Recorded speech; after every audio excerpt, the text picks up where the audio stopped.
So much has happened since I last saw you. While there were a lot of adults in my life with whom I had opportunities to learn valuable life lessons from, I struggled with the concept of empathy, confusing it with a different definition than what it actually was. Putting yourself in someone else's shoes. I see no evidence of physical injury. It's a different kind of hurt. You will be all right. There. For years, I had a hard time being compassionate and truly allowing myself to think of others, never taking the time to really understand the troubles one was facing, nor seeking a connection to their feelings. I now know how important empathy is in everyday human connection. However, for my best friend, I learned this lesson too late and traumatized her in the process when selecting a movie I thought was supposed to lift her spirits and did the opposite. Get out.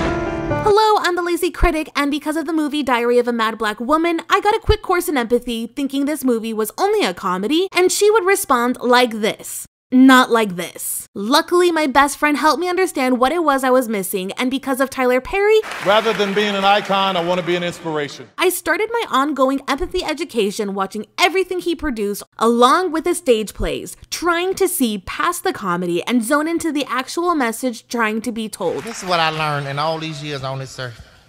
If somebody want to walk out of your life, let them go. While it may have started with Tyler Perry, I'm now trying my best to improve and be the best human I can be. For the longest time, my privilege blinded me from putting myself in other people's shoes. However, Tyler Perry's content sparked my need to understand what it was I was missing within this empathy lesson. Take Diary of a Mad Black Woman, for instance. I'm in love with you. Okay, sure, she ends up with a hot nice guy. But similar to real life, a positive resolution doesn't just cancel out the bad. Through her own growing as a person, as well as taking a step back and reflecting on herself, only then was she able to move forward. A lot of the content Tyler Perry produces seems to always have some sort of underlining message. Dear Diary, I look out at my family having fun and laughing, and everything in me is screaming for help. How do I get to that place? How? I didn't see this at first. I only saw this. You want this half? You want this half? I made the mistake when I first watched this movie by only paying attention to the comedy, which in a Tyler Perry movie, there's always a lot of it. I ain't scared no popo. Call the popo, ho. Call the popo, ho. It's over the top, silly, and sometimes dumb, but I think for the most part, there's a lot of fun to be had. Sometimes humor is the only way to work out bad situations. And when one of them would get really sad, another woman would come in and make a joke and they'd all start laughing.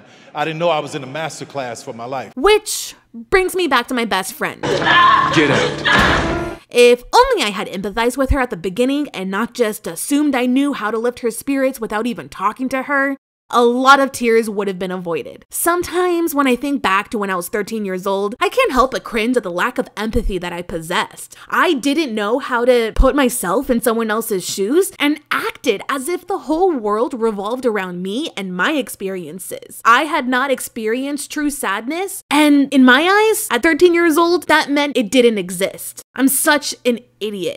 I swear, there were plenty of other movies I could have put on for the two of us to watch.